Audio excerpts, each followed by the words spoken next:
ito po yung first question po. Ano po yung mga academic or related conditions na naka-apekto dun sa learning nyo nung nag-transition po kayo sa senior high school?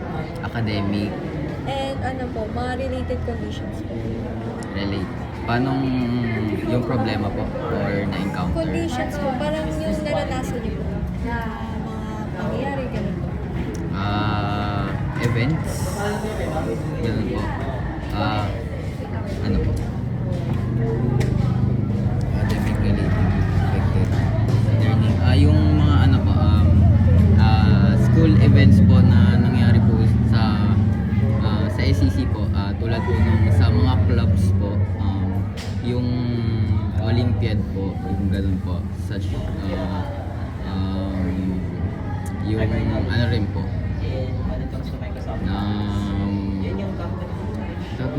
poster slogan po na nag-enhance po sa hindi lang sa cognitive skills na and sa ano rin po, sa creativity din po. Okay po.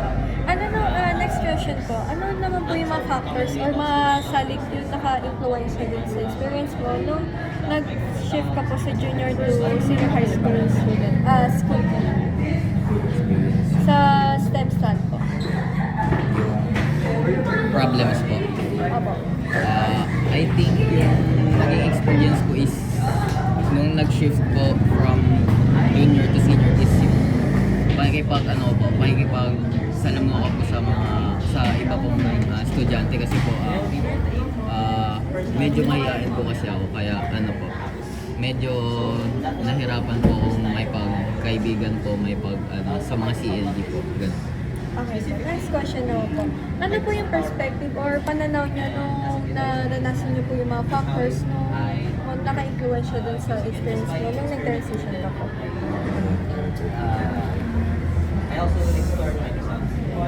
Paano po? Pananaw po, dun sa mga naka-influence siya dun sa experience mo, tulad yung sinabi niyo po, yung pagiging mahihayin niyo, then yung sa mga CLG, ayun po.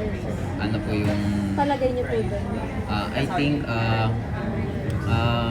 pwede pong maiwasan yung pwede pong ma-enhance yung mabago po yung ma-enhance yung social skills po by trying something new po tapos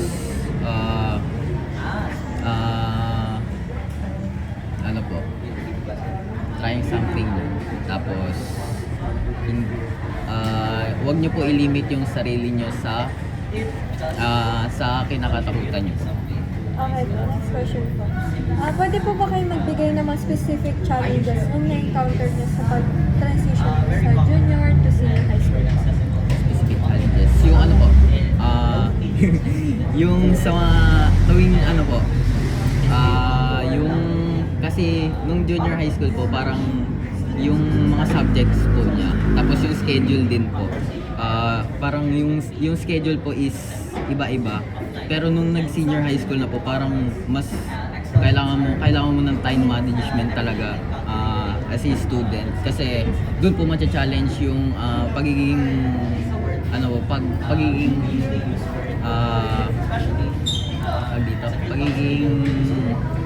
ayun po, yung sa time management po para po dito para po yung for example po is yung mga deadlines po ma-attain po, mapasa po natin agad natin yung mga ano kasi po matatabunan po tayo if hindi po natin ito ginawa ng maayos. Then, next question po ulit. Which academic difficulties or mga academic challenges yung kita niyo mas mahirap siya i-manage yung sa first year po ng senior high school? First year ng senior high As a school, grade 1. yung mahirap na challenges. Apo. Nung mahirap po siya i-manage. Ayun din po, time management skill po talaga sa akin kasi po tuwing ano po, halos week po kasi maraming pinapagawa. Pang every week po is quiz agad, bigay agad ng output. So kailangan mo talaga i-manage yung skill mo. Dapat Monday, gawin mo agad, kakabigay pa lang. So, hindi ka matadabon kasi sa Tuesday, pwedeng magkaroon ka ulit ng another task. Okay. One emotional or social challenges yung nakaharap niyo po nung nag-adjust kayo sa panibagong school environment? Stress po. And yung ano po, social anxiety po. Since ano po, ayun nga po, nahihiya po kasi ako makipaghalubilo po sa mga tao. And takot din po ako sa sa public speaking po. So, kaya naging factor din po yun sa akin. Okay po. Then, ano po yung mga strategies na ginamit niyo po para po ma-manage or ma-cope up, maayos yung mga challenges nung naranasan niyo po nung nag-transition kayo? Ayun po, ang ginawa ko po is I practice every day tayo pag-usap po. Kahit sa mga katabi nyo lang po, classmates, and sa ano po rin po, pinapractice din po yung in front of the mirror, talking to yourself, para ma-improve po yung maayos na pagsasalita po and yung grammar din. Okay po. Sino naman po yung mga sumuporta sa inyo and tinulungan po kayo nung doon po sa mga adjustment period niyo? Yung girlfriend ko po, tas yung ano din po, mga friends ko po na simula nung junior high school pa po, na ngayon wala na po dito. Pero tinutulungan pa rin po ako. Paano naman po kayo natulungan po nila? Ano po, binibigyan po nila ako ng advice and paano po maiwasan yung ganito, ganyan, para po mag-improve po yung mga kailangan ko pong i-improve sa academics and social skills po. Ano po yung mga paraan na na-develop niyo po na bago dun sa study habits niyo nung nag-a-adapt pa po kayo sa senior high school? Paano na-develop?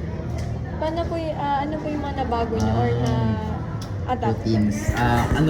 Binago ko po is dati po kasi nung junior high school is tuwing gabi lang po ako gumagawa ng assignment and parang pinahayaan ko po pag may quiz. And since nga po, nung senior high school na po, nag-iba-iba na yung schedule, yung mas nahirapan po. So, ang ginawa ko po is pinilit ko po sarili ko na i-adjust ko po yung sarili ko na gawin ko po agad yung mga task ko po. So, pag bigay pa lang po ng task is magagawa ko po agad and nagsiset po ako ng time schedule po. So, kunwari 1 hour po from this gagawa ko ng task next is mag-aaral po ako for the quiz, ganun po.